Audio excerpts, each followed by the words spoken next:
So hello dear student, কেমন আছো? I hope প্রত্যেকে শুধু ভালো না, ভীষণ ভালো আছো, তাই না?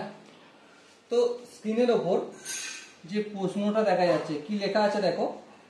লেখা আছে sine 105 degree, sine 105 degree plus cos 105 degree, okay, equal to কত? Cos 45 degree. এটা আমাকে প্রমাণ করতে হবে। চলো সময় নষ্ট না করে প্রমাণ করতে আমরা শুরু করে দিই, ঠিক আছে? দেখো, sign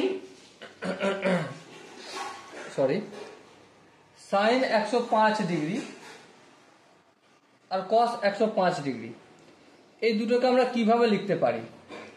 obviously sine of 90 degree plus 15 degree লিখতে পারি কি? হ্যাঁ। তারপর প্লাস কস অফ কি? Cos of 90 degree plus 15 degree লিখতে পারি। হ্যাঁ, ঠিক। এবার বলো, সাইন 90 ডিগ্রি প্লাস আছে, তার মানে সিম্পলি আমরা এটা কস 15 ডিগ্রি লিখে দেব। সামনে কি চিহ্ন হবে সেটা ডিপেন্ড করছে কোয়াড্রেন্টের ওপর। দেখো 90 প্লাস 15 ডিগ্রি মানে সেকেন্ড কোয়াড্রেন্ট, আর সেকেন্ড কোয়াড্রেন্টে সাইন পজিটিভ হয়, তার মানে এখানে প্লাস চিহ্ন থাকবে, নো প্রবলেম। ওকে, চলো এর পরের স্টেপে যাই। নেক্সট স্টেপে কি বলা রয়েছে? কস 90 ডিগ্রি, তার মানে চুপচাপ আমি এখানে সাইন করে দেবো, সাইন 15 ডিগ্রি।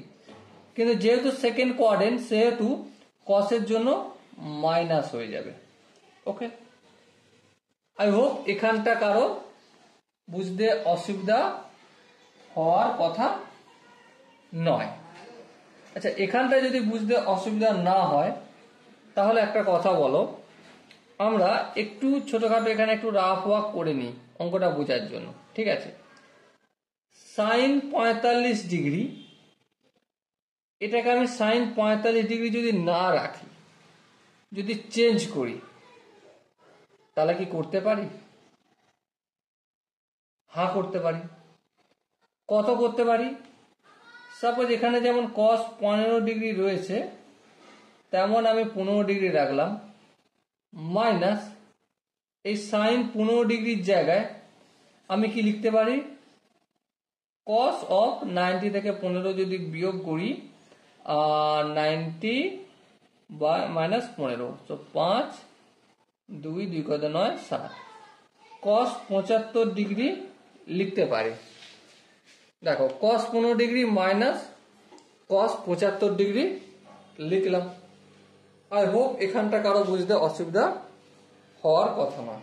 বেশ, এবার ধ্যান দিয়ে যদি লক্ষ্য করো, কস 15 ডিগ্রি মানে আমি cos of 45 degree minus 30 degree লিখতে পারি। হ্যাঁ, লিখতে পারি। তারপর মাইনাস, যে মাইনাসটা রয়েছে, কস 75 ডিগ্রি, তার মানে 45 ডিগ্রি প্লাস 30 ডিগ্রি লিখতে পারি কি? দেখো 45 আর 30 অ্যাড করে দেখো 75 ডিগ্রি হচ্ছে।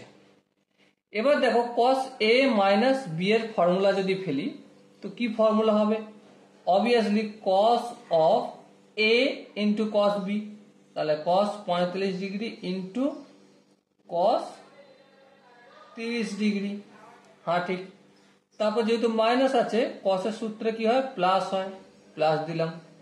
তারপর কি হবে? Sine 45 degree into sine 30 degree. এখানে দেখো মাইনাস আছে, মাইনাস দিলাম, ব্র্যাকেট শুরু করব, কারণ আমরা ডাইরেক্ট করছি না। ওকে, তাহলে এখানে দেখো কস 45 ডিগ্রি প্লাস 30 ডিগ্রি, তো অবভিয়াসলি কস এ ইন্টু কস বি, প্লাস আছে তাই এখানে আমি কি করব? মাইনাস দেবো। তারপর কি হবে? সাইন এ ইন্টু সাইন বি। এর পরের স্টেপে দেখো, আমি মান এখনই লিখছি না অ্যাজ সাচ। কেন লিখছি না বুঝতে পারবে। দেখো, এখানটা কস 45 ডিগ্রি ইন্টু cos 30 ডিগ্রি, আরে মাইনাসটা যদি গুণ হয় তাহলে cos 45 degree into cos 30 degree হবে মাইনাস, তাই না? তো এটা আর এটা কেটে যাবে, আর এটা মাইনাসে মাইনাসে প্লাস হয়ে যাবে, প্লাস হয়ে গেলে এখানেও sine 45 degree into sine 30 degree, এখানেও sine 45 degree into sine 30 degree. তাহলে কি পাবো আমি? দুটো sine 45 degree into sine 30 degree পাবো। ওকে, এবার দেখো 2 ইন্টু সাইন 45 ডিগ্রির ভ্যালু কত? সাইন 45 ডিগ্রি ভ্যালু হচ্ছে 1/√2। সাইন 30 ডিগ্রির ভ্যালু কত? অবভিয়াসলি 1/2। এই টু কেটে গেল, সো কি আসলো? 1/√2। আর 1/√2 কি আমি cos 45 ডিগ্রি বলতে পারি? হ্যাঁ, আর এটাই আমাদের রাইট হ্যান্ড সাইড রয়েছে, এটাই প্রমাণ করতে বলা হয়েছিল, এটাই আমরা প্রমাণ করলাম। Okay, so dear student, I hope তোমরা প্রত্যেকে প্রতিটা স্টেপ এই কোশ্চেনটা বুঝতে পেরেছ। যদি কোনো স্টেপ মনে হয় যে না দাদা আর একটু ডিটেলসে এলাবোরেট করার দরকার আছে, তাহলে কমেন্ট সেশন রয়েছে, কমেন্ট সেশনে ব্যবহার করো। ওকে, সো দেখা হচ্ছে নেক্সট ভিডিওতে। ততক্ষণ পর্যন্ত প্রত্যেকে ভীষণ ভালো থেকো, সুস্থ থেকো এবং জয় হিন্দ।